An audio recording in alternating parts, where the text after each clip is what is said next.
আসসালামু আলাইকুম, আমি মোহাম্মদ ইমন। আজকে আমরা আলোচনা করব তোমাদের নবম দশম শ্রেণীর সাধারণ গণিতের দ্বিতীয় অধ্যায় সেট ও ফাংশন নিয়ে। প্রথমে আমরা সেট নিয়ে আলোচনা করব, তারপরে আমরা দেখব ফাংশন। প্রথমেই দেখো সেট। আমরা সেট প্রকাশের পদ্ধতি, সেটকে দুইটা পদ্ধতিতে প্রকাশ করা যায়। একটা হচ্ছে সেট তালিকা পদ্ধতি আর একটা হচ্ছে সেট গঠন পদ্ধতি। তো প্রথমে দেখো সেট তালিকা পদ্ধতি কি, যে পদ্ধতিতে সেটের সকল উপাদান সুনির্দিষ্টভাবে উল্লেখ থাকবে তাকে আমরা বলি সেট তালিকা পদ্ধতি। যেমন একটা সেট আছে, এই সেটের উপাদান সংখ্যাগুলো আছে 1 2 3 4। অর্থাৎ তুমি সহজেই কিন্তু সেটের সংখ্যাগুলোকে অর্থাৎ উপাদানগুলোকে সুনির্দিষ্টভাবে বলতে পারতেছো। দেখো আমরা প্রথমে দেখি সেটের তালিকা পদ্ধতিতে, যেমন একটা সেট বললাম a equal to 1 2 3 4। এইটা হচ্ছে আমাদের সেট তালিকা পদ্ধতি। অর্থাৎ এই পদ্ধতিতে একটা সেটের এখানে a ইকুয়াল টু দ্বিতীয় বন্ধনীর ভিতরে আমরা চারটা সংখ্যা দেখতে পাচ্ছি। এই সংখ্যা চারটাই হচ্ছে আমার a সেটের উপাদান সংখ্যা। দেখো a সেটের উপাদান সংখ্যাগুলো কি কি, তাহলে 1 2 3 4। এখানে a হচ্ছে একটা সেট এবং এই 1 2 3 4 হচ্ছে a সেটের উপাদান সংখ্যা। আচ্ছা, তাহলে আমরা তালিকা পদ্ধতির সংজ্ঞাটা কি বলেছিলাম? আমরা সংজ্ঞা বলেছিলাম যে পদ্ধতিতে সেটের সকল উপাদানগুলো সুনির্দিষ্টভাবে বা সুসংজ্ঞায়িতভাবে থাকবে, এই সংখ্যাগুলোকে আমরা বলবো সেটের উপাদান সংখ্যা। আচ্ছা, তাহলে 1 2 3 4 হচ্ছে এ সেটের উপাদান এবং এই সংখ্যাগুলো সুসংগঠিতভাবে বা সুবিন্যস্তভাবে সাজানো আছে। এটা হচ্ছে আমাদের সেট তালিকা পদ্ধতি। আবার যদি আমি বলি b ইকুয়াল টু, ধরো মানুষের নাম আছে রাকিব, রফিক, হ্যাঁ, রিফাত, এই যে নামগুলো আছে, তাহলে এই যে নাম আছে, দেখো তিনজন ব্যক্তির নাম আছে। তাহলে আমি এই ব্যক্তি তিনটাকে সুনির্দিষ্টভাবে বলতে পারতেছি এই তিনজন ব্যক্তি কে। এই তিনজন ব্যক্তি কে? রাকিব, রফিক এবং রিফাত। তাহলে এই তিনজন ব্যক্তি হচ্ছে আমাদের সেট তালিকা পদ্ধতি, অর্থাৎ তিনজন ব্যক্তির নাম উল্লেখ করা আছে। ঠিক আছে, এইটা গেল আমাদের তালিকা পদ্ধতি। গঠন পদ্ধতি কি তাহলে? যে পদ্ধতিতে সেটের উপাদান সংখ্যাগুলো সুনির্দিষ্টভাবে উল্লেখ থাকবে না সেইটাকে বলবো আমরা সেট গঠন পদ্ধতি। কিভাবে উল্লেখ থাকবে না? যেমন ধরো তোমাকে আমি বললাম দশম শ্রেণীর তিনজন শিক্ষার্থীর সেট। এখন আমি যে বললাম দশম শ্রেণীর তিনজন শিক্ষার্থীর সেট, এখানে এই যে দশম শ্রেণীর তিনজন শিক্ষার্থী, এখন কোন 10 জন শিক্ষার্থী আমি কিন্তু জানি না। তাহলে এই যে তিনজন শিক্ষার্থীর নাম যদি আমার উল্লেখ থাকে তাহলে সেইটা হবে তালিকা পদ্ধতি। আর যদি বলে দশম শ্রেণীর তিনজন শিক্ষার্থী, এখন কোন তিনজন শিক্ষার্থী আমি জানি না, তার মানে এটা সুনির্দিষ্টভাবে কোনো ব্যক্তিকে আমি উল্লেখ করতে পারিনি, যার কারণে এটা কি হবে না? সেট তালিকা পদ্ধতি হবে না। তার মানে আমি সুনির্দিষ্টভাবে উল্লেখ করি নাই, এই জন্য এই সেটের উপাদান হবে কি? সেট গঠন পদ্ধতি। যেমন ধরো আমি তোমাকে বললাম p ইকুয়াল টু x, যেন x মৌলিক সংখ্যা। হ্যাঁ, আমি তোমাকে এরকম বললাম মৌলিক সংখ্যা এবং মৌলিক সংখ্যাটা হবে x এর মান হবে কত এর চাইতে ছোট? ধরো 13 এর চাইতে ছোট। তাহলে আমি এইখানে যেই কথাটাকে লিখলাম x যেন x মৌলিক সংখ্যা, অর্থাৎ x এর মান যেন মৌলিক সংখ্যা হয় এবং তুমি যে মৌলিক সংখ্যা নিবা এই মৌলিক সংখ্যা তো অনেক আছে। এখন আমি কোথায় গিয়ে থামবো? থামার উপায় যেন, দেখো লাস্ট স্টেপে আমাকে একটা কন্ডিশন বলে দিছে। কি বলে দিছে? x লেস দ্যান 13, অর্থাৎ x এর মান যেন 13 এর চাইতে কি হবে? ছোট হয়। অর্থাৎ আমি মৌলিক সংখ্যা নিব, যেমন 2 নিব, 3 নিব, 5 নিব, 7 নিব, 11 নিব, হ্যাঁ, কিন্তু আমি 13 নিতে পারবো না। কেন আমি 13 নিতে পারবো না? কারণ তারা তো বলেই দিছে যে এই x এর মান হবে 13 এর চাইতে ছোট, অর্থাৎ 13 কে নেওয়া যাবে না। তাহলে এইটা হলো আমাদের কি? সেট গঠন পদ্ধতি, অর্থাৎ যে পদ্ধতিতে সেটের উপাদান সংখ্যাগুলো সুনির্দিষ্টভাবে উল্লেখ থাকে না তাকে আমরা বলি সেট গঠন পদ্ধতি। অর্থাৎ তালিকা পদ্ধতি এবং গঠন পদ্ধতির মধ্যে সুন্দর একটি পার্থক্য হচ্ছে যে সেটের উপাদান সংখ্যাগুলো সুনির্দিষ্টভাবে উল্লেখ থাকবে এইটা হবে তালিকা পদ্ধতি, আর যে সেটের উপাদান সংখ্যাগুলো সুনির্দিষ্টভাবে উল্লেখ থাকবে না সেটা হবে গঠন পদ্ধতি। তাহলে আমরা সেটের তালিকা পদ্ধতি দেখলাম, গঠন পদ্ধতি দেখলাম। তাহলে এইটা গেল সেট প্রকাশের পদ্ধতি। তাহলে সেট প্রকাশের পদ্ধতি কয়টা? দুইটা, একটা সেট গঠন পদ্ধতি আর একটা হচ্ছে সেট তালিকা পদ্ধতি। আচ্ছা, এখন দেখো আমরা দেখবো সেট প্রকারভেদ। সেটের প্রকারভেদ কি কি আছে, অর্থাৎ সেটকে আমরা কয়টা ভাগে ভাগ করতে পারি, এই তো। আচ্ছা, দেখো প্রথমে কি আছে আমাদের সসীম সেট বা শান্ত সেট। তাহলে এই সসীম সেট বা শান্ত সেট কি? সসীম মানে কি? সসীম মানে হচ্ছে যে সেটের উপাদান সংখ্যাগুলো একটা সুনির্দিষ্টতা থাকবে, অর্থাৎ নির্দিষ্টতা থাকবে, একে আমরা বলবো কি? সসীম সেট। অর্থাৎ নির্দিষ্টতা সীমারেখার ভেতরে সে আবদ্ধ। যেমন আমি তোমাকে বললাম 1 2 3 4 5, এই 5 বলে আমি থেমে গেলাম। তার মানে আমি তোমাকে যদি বলি তুমি এই সেটের উপাদান সংখ্যাগুলোকে কত পর্যন্ত আমাকে বলতে পারবে, আমি বলবো 5 পর্যন্ত। কেন? কারণ আমি 5 পর্যন্ত বলেই থেমে গেছি, এরপরে আমি আর কোনো সংখ্যা চাইলেই নিতে পারবো না। যেমন ধরো আমি যদি তোমাকে বলি a equal to 2 4 6 8, দেখো আমি 8 পর্যন্ত লিখে সেকেন্ড ব্র্যাকেট শেষ করে দিলাম। তার মানে আমি বুঝলাম 2 4 6 8 এই পর্যন্তই আমি সংখ্যাগুলোকে নিতে পারবো, এর চাইতে বেশি সংখ্যা চাইলেই আমি নিতে পারবো না। তাহলে আমাকে কি করতে হবে? আমার কাজ হচ্ছে এই 2 4 6 8 এই চারটা সংখ্যাকে, অর্থাৎ এই চারটা উপাদানকে ব্যবহার করে আমাকে অন্য অঙ্কের সাথে, অর্থাৎ সেটের সাথে সংযোগ বলো, সেট বলো, যাই বলো, আমি এই চারটা সংখ্যা শুধু ব্যবহার করতে পারবো, এর বাইরে অন্য কোনো সংখ্যা আমি চাইলেই নিতে পারবো না। তাহলে এইটা গেল আমাদের সসীম সেট বা শান্ত সেট। তাহলে সসীম সেট বা শান্ত সেট চেনার উপায় হচ্ছে যে সেটের উপাদান সংখ্যাগুলোর একটা সুনির্দিষ্ট নির্দিষ্টতা থাকবে, একটা নির্দিষ্ট সীমারেখার ভিতরে আবদ্ধ থাকবে, এইটা হবে আমাদের সসীম বা শান্ত সেট। এরপরে দেখো আমাদের আছে অসীম সেট বা অনন্ত সেট। অসীম মানে কি? অর্থাৎ যার কোনো নির্দিষ্ট সীমা এখানে অসীম, শেষ নাই। তাহলে আমরা যদি এবার তোমাকে বলি b equal to 2 4 6 8 এরপরে ডট ডট দিয়ে আমি সেকেন্ড ব্র্যাকেট শেষ করলাম, তাহলে আমরা বুঝতে পারতেছি যে 2 4 6 8 এর পরে ডট ডট আছে, তার মানে আমার যতক্ষণ পর্যন্ত মন চায় আমি ততগুলো সংখ্যা এখানে নিতে পারবো, অর্থাৎ ততগুলো উপাদান আমি কি করতে পারবো? ব্যবহার করতে পারবো। দেখো 2 4 6 8 এখানে চারটা সংখ্যার পরে ডট ডট আছে, তার মানে আমি যদি এখন 10 12 14 16 18 এগুলো নেই, আমি চাইলেই নিতে পারবো, অর্থাৎ আমার যতগুলো সংখ্যা প্রয়োজন আমি ততগুলো সংখ্যাই ব্যবহার করতে পারবো। আচ্ছা, এরপরে দেখো আমাদের ফাঁকা সেট। ফাঁকা সেট কি? ফাঁকা সেট হচ্ছে যে সেটের কোনো উপাদান সংখ্যা থাকবে না, তাকে আমরা সাধারণত ফাঁকা সেট। ফাঁকা মানে কি? ফাঁকা মানে খালি, কিছুই নাই। তার মানে আমরা ফাঁকা সেট বললে যখনই আমাকে বলবে ফাঁকা সেট কি, তাহলে ফাঁকা সেটের সংজ্ঞা আমরা বলতে পারি যে সেটের কোনো উপাদান সংখ্যা থাকবে না তাকে আমরা বলবো ফাঁকা সেট। যেমন ধরো তোমাকে আমি বললাম a equal to, জাস্ট একটা সেকেন্ড ব্র্যাকেট দিয়ে দিলাম। এখন দেখো এই সেকেন্ড ব্র্যাকেটের ভিতরে কি কোনো উপাদান সংখ্যা আছে? কোনো উপাদান সংখ্যা নাই, তার মানে আমরা বলতে পারি এই সেটের উপাদান হচ্ছে একটি ফাঁকা সেট। তো এখন কথা হচ্ছে ফাঁকা সেটকে আমরা কিভাবে প্রকাশ করব? তাহলে ফাঁকা সেটকে দুইটা পদ্ধতিতে প্রকাশ করা যায়। তুমি চাইলে এই দুইটা, অর্থাৎ দ্বিতীয় বন্ধনীর ধারাও ফাঁকা সেটকে প্রকাশ করতে পারবা, অথবা এইভাবেও ফাঁকা সেটকে আমরা প্রকাশ করতে পারবো। এইটাই হচ্ছে আমাদের সেই ফাঁকা সেটের চিহ্ন, ফাঁকা সেট। বুঝতে পারছি? এটা গেল আমাদের ফাঁকা সেট। এরপরে দেখো উপসেট। উপসেট কি? উপসেট হচ্ছে একটি সেটকে ভেঙে আমি কতগুলো উপাদান সংখ্যা পাবো, এইটাই হচ্ছে আমাদের উপসেট। কিভাবে? যেমন ধরো a ইকুয়াল টু আছে 1 3 5 7, এই এ সেটের উপাদান সংখ্যা এটা, তাই না? তাহলে এই সেটের উপাদান সংখ্যা কয়টা? 1 3 5 7। এখন আমি যদি এই 1 3 5 7 কে একটু ভাঙি, তাহলে আমরা চাইলে কিন্তু এভাবে লিখতে পারি 1 3 5 7। এরপর এদেরকে আলাদা করে লেখা যায় কিভাবে? 1, তারপরে 3, তারপরে 5, তারপরে 7, এভাবে লেখা যায়। এরপর আমরা চাইলে জোড়া জোড়া লিখতে পারি 1 3, হ্যাঁ, তারপরে কি লেখা যায়? 1 5, তারপরে লেখা যায় 1 7, তারপরে লেখা যায় 3 5, তারপরে লেখা যায় 3 7।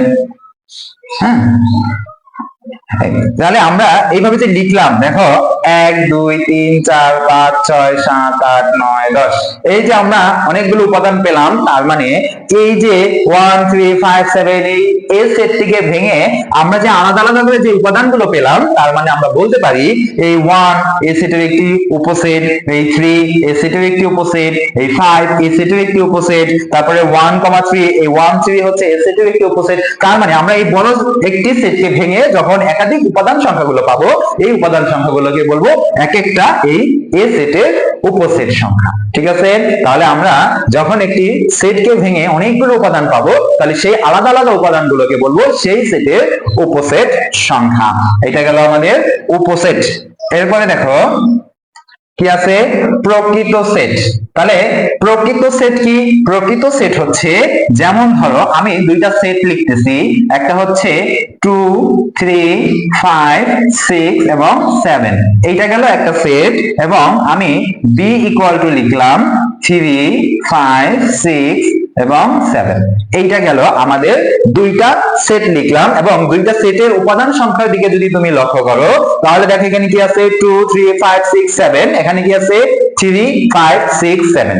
অর্থাৎ এ সেট এবং বি সেট, এদের ভিতরে কিন্তু সকল উপাদানই উপস্থিত, শুধুমাত্র একটি উপাদান কি অনুপস্থিত। কে? এই বি সেটের ভিতরে শুধু কোন সংখ্যাটি নেই? 2 নেই। তার মানে এই প্রথম সেটের উপাদানের সংখ্যার চাইতে দ্বিতীয় সেটের উপাদান সংখ্যাগুলো একটি উপাদান কি আছে? কম আছে। কিন্তু দেখো এই এ সেট এবং বি সেটের ভিতরে এই বি সেটের যে উপাদানগুলো আছে, এই সকল উপাদানই কিন্তু এ সেটের মধ্যেই উপস্থিত। যার কারণে আমরা বলতেছি যে প্রথম এ সেটের উপাদান সংখ্যা চাইতে একটি উপাদান সংখ্যা যদি বি সেটে কম হয় এবং সেই সেটের উপাদান সংখ্যাগুলো সকল উপাদানই এ সেটে উপস্থিত থাকবে, তখনই আমরা তাদেরকে বলবো কি? প্রকৃত সেট। তাহলে এখানে এই বি এ সেটের কি? প্রকৃত সেট। অর্থাৎ একটি উপাদান কি আছে তার ভিতরে? কম আছে, এই জন্য এটাকে বলা হয় কি? প্রকৃত উপসেট। আচ্ছা, এরপরে দেখো কি আছে? সার্বিক সেট। এই সার্বিক সেট কি? সার্বিক সেট হচ্ছে যে সেটের ভিতরে, এই দেখো এখানে কি আছে? এ এবং বি আছে। তাহলে আমরা যদি এখন এই সার্বিক সেটকে কি দ্বারা প্রকাশ করা হয়? ইউ দ্বারা প্রকাশ করা হয়। তাহলে আমরা কি করব? এখানে আমরা সার্বিক সেট হিসেবে লিখতে পারি 2 3 5 6 7 8 9 10। ধরো এইটা একটা উপাদান সংখ্যা।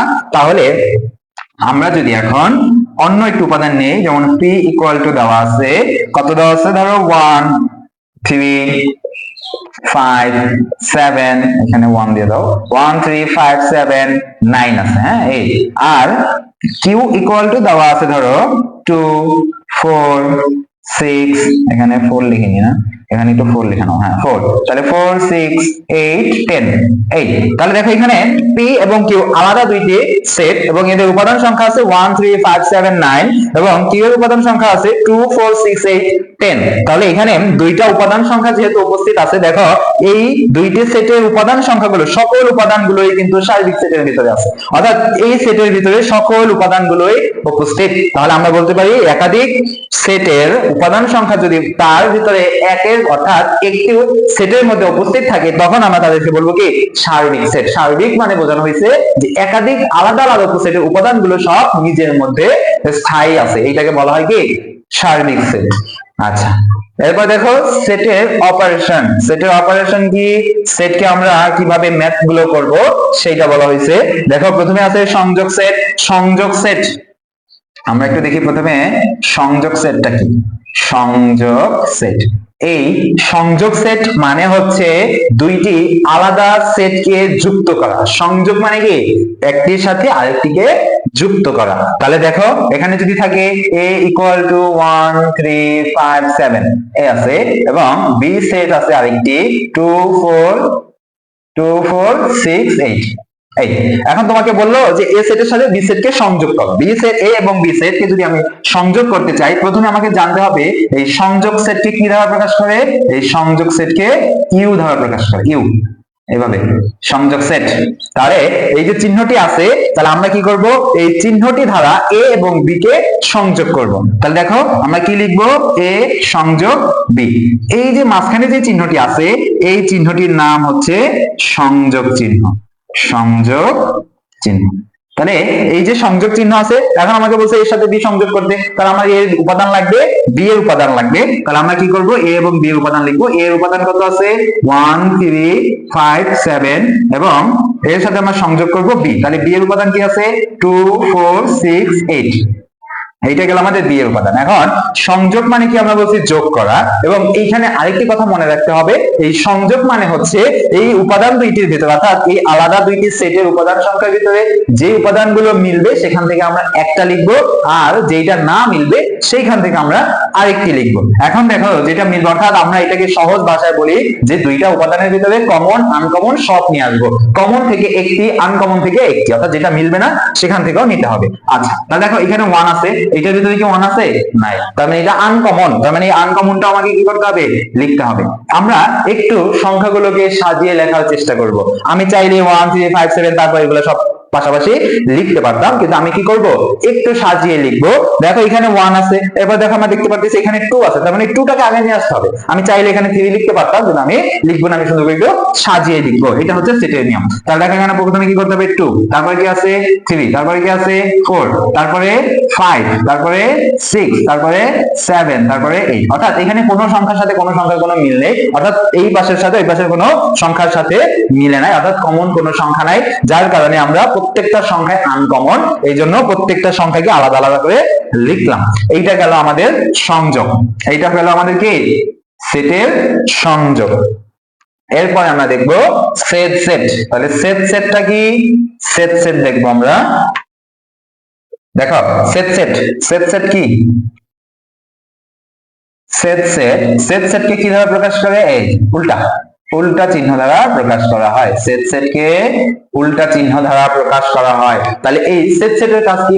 সেট সেটের কাজ হচ্ছে দুইটি আলাদা সেটের যে উপাদান সংখ্যাগুলো মিলবে, আমরা শুধু সেই সংখ্যাগুলোকে নিব, যে সংখ্যা মিলবে না সেই সংখ্যা নেওয়া যাবে না। তাহলে দেখো আমরা যদি এখানে দুইটি সেট দেখি, a ইকুয়াল টু ধরো দেওয়া আছে 5 এবং 6, আর b ইকুয়াল টু দেওয়া আছে ধরো 6 এবং 7। দুইটা উপাদান দেওয়া আছে, দুইটা সেট দেওয়া আছে, দুইটা সেটের উপাদান সংখ্যা দেওয়া আছে। a সেটের উপাদান সংখ্যা আছে 5 6, আর b সেটের উপাদান সংখ্যা আছে 6 7। এখন আমাকে বললো যে a সেট এবং b সেটকে সেট করো, অর্থাৎ তোমাকে যদি বলে a সেট b, তাহলে তুমি a সেট b কিভাবে করবা? এই চিহ্নটার নাম কি? সেট সেটের চিহ্ন। এটা কিসের চিহ্ন? সেট সেটের চিহ্ন। আচ্ছা, তাহলে আমাদের এর সাথে যদি b কে সেট করতে হয়, তাহলে আমাদেরকে কি করতে হবে? প্রথমে উপাদান সংখ্যা দুটোকে লিখতে হবে। তাহলে আমরা লিখি a এর উপাদান হচ্ছে 5, 6। a এর উপাদান কি আছে? 5 এবং 6, লিখলাম 5 এবং 6। এরপর আছে কি? সেট চিহ্ন। এরপর আমরা লিখবো কি? b সেটের উপাদান সংখ্যা। b সেটের উপাদান সংখ্যা কি আছে? 6 এবং 7 আছে। আচ্ছা, তাহলে দেখো সেট মানে আমরা বলছি যে উপাদান সংখ্যাগুলো মিলবে।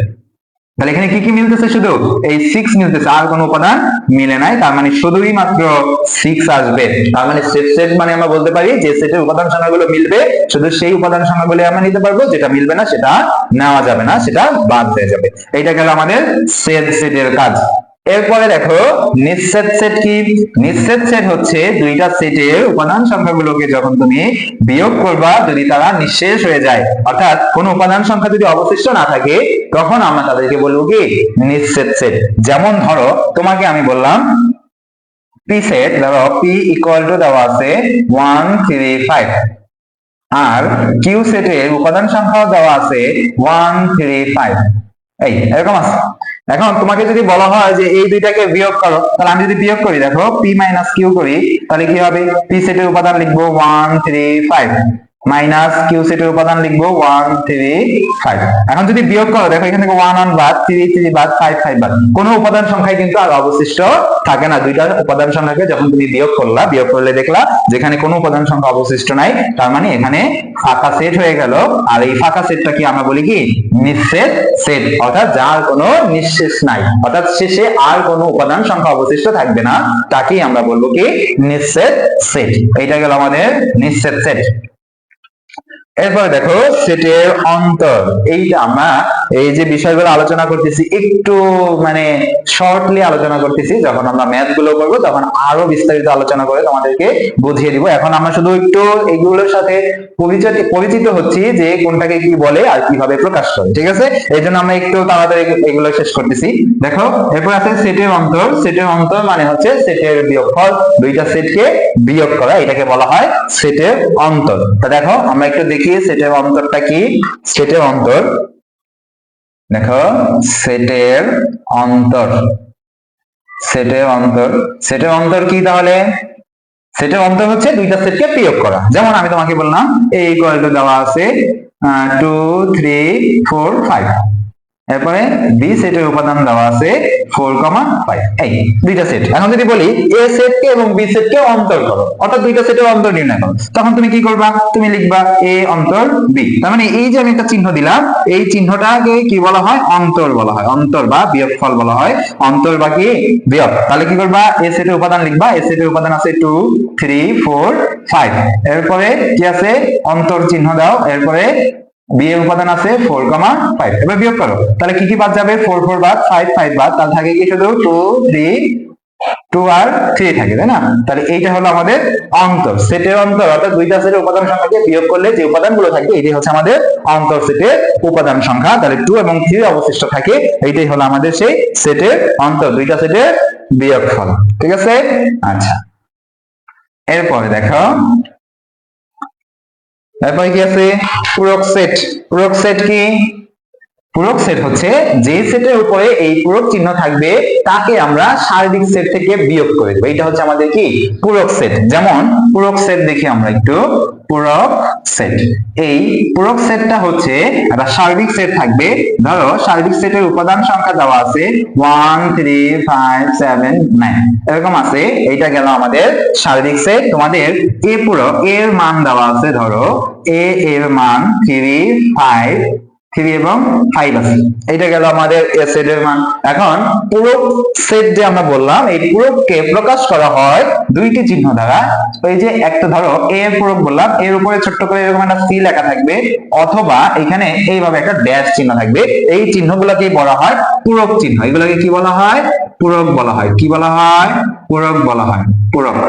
এই দুইটা চিহ্ন দ্বারা এই পূরককে প্রকাশ করা হয়। তাহলে আমাদেরকে যদি এখন বলে যে এ পূরক নির্ণয় করো, এ পূরক নির্ণয় করতে বললো, ধরো তোমাকে এ পূরক নির্ণয় করতে বলছে, তখন তুমি কি করবা? তখন তুমি লিখবা সার্বিক সেট মাইনাস এ, অর্থাৎ যে সেটের উপরে পূরক চিহ্নটি থাকবে তুমি সেই সেটটাকে সার্বিক সেট থেকে বিয়োগ করে দিবা, তাহলে আমরা সেই সেটের পূরক সেট পেয়ে যাব। একদমই সহজ কথা, যার উপরেই পূরক থাকুক সেই সেটটিকে আমরা সার্বিক সেট থেকে বিয়োগ করে দিব, তাহলে আমরা আমাদের পূরক সেট পেয়ে যাব। এটা গেল আমাদের পূরক সেট। এরপরে দেখো শক্তি সেট। শক্তি সেট কি? শক্তি সেট হচ্ছে, দেখো আমরা একটু শক্তি সেট দেখি। শক্তি সেট কি? শক্তি সেট, শক্তি সেট দেখি আমরা। শক্তি সেট হচ্ছে, ধরো একটা সেটের উপাদান সংখ্যা দেওয়া আছে 2 4 6, এই এরকমের উপাদান সংখ্যা দেওয়া আছে, তোমাকে বললো এর শক্তি সেট নির্ণয় করো। তাহলে শক্তি সেট কিভাবে দেওয়া থাকবে? তোমাকে প্রশ্নে বলবে পাওয়ার অফ এ নির্ণয় করো। তাহলে তুমি এই পাওয়ার অফ এ কিভাবে নির্ণয় করবা? এই পাওয়ার অফ এ নির্ণয় করার জন্য তোমার প্রথম কাজ হচ্ছে এইখানে যে উপাদানগুলো আছে সব উপাদানগুলোকে একসাথে লিখতে হবে। লিখলাম একসাথে, অর্থাৎ এই যে বড় একটা ব্র্যাকেট দিলাম, এই ব্র্যাকেটটা সবার উপরে থাকবে, সব উপাদানের সাথে এই সেকেন্ড ব্র্যাকেট থাকবে। এরপরে কি করবে? এদেরকে আলাদা করে লিখবা, অর্থাৎ 2 আলাদা করে লিখবো, 4 আলাদা করে লিখবো, তারপরে 5 আলাদা করে লিখবো, এরপরে আমরা 6 কে আলাদা করে লিখলাম। এরপর আমরা কি করব? জোড়ায় জোড়ায় লিখবো, অর্থাৎ এই 2 এর সাথে 4, 4 এর সাথে 6 এবং 2 এর সাথে 6 লিখবো। তাহলে কি হবে? 2, 4, তারপরে কি হবে? 4, 6, তারপরে কি হবে? 2, 6, এরপরে কি হবে? একটা ফাঁকা সেট হবে। তাহলে এই উপাদান সংখ্যা হবে 8টি। কতটি? 8টি। দেখো গণ 1 2 3 4 5 6 7, সরি 1 2 3 4 5 6 7 8 9, এই 9টা হলো, 9টা হলো কেন? আমরা এখানে 5 লিখে ফেলছি, সরি এখানে 5 হবে না, তাহলে কি হবে? 2 4 5, সরি এখানে 6 হবে, 6, এই যে একটু ভুল হয়ে গেল। দেখো এখানে কি কি আছে? 2 4 6, তাহলে আমরা কি করব? এই 2 4 6 কে আমরা একসাথে লিখবো। তাহলে আমরা একসাথে লেখার পর এখানে কি হলো? 2 4 6, এরপর আমরা এই সব উপাদানগুলোকে আলাদা করে লিখবো। তাহলে 2 আলাদা করে লিখলাম, 4 আলাদা করে লিখলাম, 6 আলাদা করে লিখলাম। এরপর আমরা কি করব? এগুলোকে জোড়ায় জোড়ায় লিখবো, অর্থাৎ 2 এর সাথে 4 কে জোড়া দিব, 4 এর সাথে 6 এবং শেষে 2 এর সাথে 6। এই দেখো 2 4 4 6 2 6 এবং শেষে হবে একটি ফাঁকা সেট। এখন এই পাওয়ার অফ সেটের কয়টি উপাদান সংখ্যা হবে আমরা এটা নির্ণয় করার জন্য একটি সুন্দর একটা টেকনিক আছে, সেটা হচ্ছে 2 টু দি পাওয়ার n, অর্থাৎ এই n এর মান হচ্ছে এখানে a সেটের কতটি উপাদান সংখ্যা আছে এইটাই হবে আমাদের n এর মান। যেমন 2, এখানে n এর মান কত হবে? 3 হবে। কেন? কারণ a সেটের উপাদান সংখ্যা আছে কয়টি? 3টি। এই দেখো 1 2 3, তাহলে তুমি যদি এখানে 3 বসাও তাহলে 2 এর পর দিয়ে 3 দাও তাহলে কত হবে? 8 হবে। তার মানে a সেটের উপাদান সংখ্যা হবে, অর্থাৎ তার শক্তি সেটের উপাদান সংখ্যা হবে 8টি। 1 2 3 4 5 6 7 8, এই গেল আমাদের শক্তি সেট। এইভাবে আমরা শক্তি সেট নির্ণয় করব, ঠিক আছে? এবং শক্তি সেট নির্ণয় সূত্র হচ্ছে 2 টু দি পাওয়ার n। এরপরে দেখো ভেন চিত্র। ভেন চিত্রটা কি? আমরা একটু ভেন চিত্রটা দেখব। ভেন চিত্র, ভেন চিত্রকে আবিষ্কার করছেন একজন বিজ্ঞানী, তার নাম হচ্ছে জন ভেন। ওনার নাম অনুসারে নামকরণ হয়েছে ভেন চিত্র। দেখো এই ভেন চিত্রটা আসলে কি? ভেন চিত্রকে আমরা চিত্র মানেই তো আমরা বুঝতে পারতেছি যে কোনো একটা জ্যামিতিক চিত্র থাকবে, এবং এই ভেন চিত্রটা সাধারণত আমরা কয়েকটি চিত্রের মাধ্যমে প্রকাশ করে থাকি। এটাকে আয়তক্ষেত্রের মাধ্যমে প্রকাশ করা যায়, বর্গক্ষেত্রের মাধ্যমে প্রকাশ করা যায়, বৃত্তের মাধ্যমে প্রকাশ করা যায়, ত্রিভুজের মাধ্যমে প্রকাশ করা যায়। তাহলে আমরা দেখি এখানে প্রথমে একটি আয়তক্ষেত্র আছে, এই আয়তক্ষেত্রের ভিতরে আমরা দুইটা বৃত্ত নিলাম, এবং এই দুইটি বৃত্তের ভিতরে দেখো অনেকগুলো উপাদান থাকবে। যেমন এখানে আছে ধরো a b c, আর এখানে আছে p q r, আর এখানে আছে 1 2 3, এরকম আছে। এখানে লেখা আছে a আর এখানে লেখা আছে b, আর এই সম্পূর্ণটার নাম দিয়ে দিলাম আমরা u। অর্থাৎ এই পুরো আয়তক্ষেত্রের ভিতরে যারা আছে প্রত্যেকটা হবে এই সার্বিক সেটের মান, আর এই প্রথম বৃত্তের ভিতরে যে উপাদান সংখ্যাগুলো আছে এগুলো হবে a সেটের উপাদান, আর এই বৃত্তের ভিতরে যে উপাদানগুলো আছে সেগুলো হবে b সেটের উপাদান। এখন দেখো এখানে কি করা যায়? প্রথমে আমরা a সেটের মান নির্ণয় করব এই ভেন চিত্র থেকে। তাহলে এই চিত্র, অর্থাৎ এই ভেন চিত্র থেকে যদি আমরা a এর উপাদান সংখ্যা নির্ণয় করতে চাই, তাহলে দেখো এখানে যে বৃত্তটি আছে এই বৃত্তটা কতটুকু জায়গা দখল করছে এবং কোন কোন সংখ্যাগুলোকে তার আয়ত্তের মধ্যে রাখছে, এগুলো সব হবে a সেটের উপাদান। তাহলে এইখানে দেখো এই বৃত্তটার ভিতরে কে কে আছে? p q r এবং 1 2 3 আছে। তাহলে আমরা এখানে লিখবো কি? p q r 1 2 3। এরপরে তাহলে আমাদের বি সেটের উপাদান কি হবে? বি সেটের উপাদান হবে এই বৃত্তের ভিতরে যে উপাদান সংখ্যাগুলো বা যে সংখ্যাগুলো আছে সবগুলো হবে বি সেটের উপাদান। তাহলে দেখো এই গোল, অর্থাৎ এই বৃত্তটার মধ্যে কে কে আছে? 1 2 3 a b c। তাহলে আমরা কি লিখবো? a b c 1 2 3। এইটা গেল আমাদের বি সেটের উপাদান সংখ্যা। এরপর আমাদের বের করতে হবে সার্বিক সেট। তাহলে সার্বিক সেট কি হবে? সার্বিক সেট হবে এই আয়তক্ষেত্রের মধ্যে যে উপাদান সংখ্যাগুলো আছে প্রত্যেকটা হবে আমাদের সার্বিক সেটের মান। তাহলে দেখো তো এটার ভিতরে কে কে আছে? এই p q r 1 2 3 a b c সব আছে না? তাহলে সবগুলো হবে সার্বিক সেটের মান। তাহলে আমরা একটা লিখবো কি? a b c p q r 1 2 এবং 3, এইগুলো হচ্ছে সব আমাদের সার্বিক সেটের মান। তাহলে এইভাবে আমরা ভেন চিত্র থেকে তাদের উপাদান সংখ্যাগুলোকে কি করব? আলাদা করব। এইটা গেল আমাদের ভেন চিত্র। তাহলে আমরা সেটের যে সেট প্রকাশের পদ্ধতি দেখলাম, সেটের প্রকারভেদ দেখলাম, সেটের অপারেশন দেখলাম, অর্থাৎ সেটগুলোকে আমরা কি কি উপায়ে ভেঙে আবার এগুলোকে গঠন করতে পারি। সংযোগ সেট, সেট সেট, নিঃছেদ সেট, সেটের অন্তর, পূরক সেট, শক্তি সেট এবং ভেন চিত্র। এই গেল আমাদের সেটের সম্পূর্ণ আলোচনা। তোমরা যদি এই আলোচনাটাকে বুঝতে পারো তাহলে আমরা এরপরে ফাংশন নিয়ে একটু আলোচনা করব, তারপরে আমরা মূল অঙ্কে চলে যাব। অঙ্কগুলো যদি আমরা একটু করার চেষ্টা করি দেখবে এটা এই কনসেপ্ট গুলো তোমাদের আরো সুন্দরভাবে ক্লিয়ার হয়ে যাবে। আমরা এগুলোকে একটু সাধারণ আলোচনা করলাম যাতে তোমরা একটু পরিচিত হতে পারো যে আসলে এই জিনিসগুলো কি। আমরা যখন অঙ্কগুলো করবো তোমরা অবশ্যই এটা আরো সুন্দর করে আমরা এটা বুঝতে পারবে ইনশাআল্লাহ। তোমরা যদি ভালো লাগে তাহলে পরবর্তী ভিডিও পেতে বা পরবর্তী ক্লাসগুলোকে পেতে চ্যানেলটিকে অবশ্যই সাবস্ক্রাইব করে রাখবে। ধন্যবাদ। আসসালামু আলাইকুম।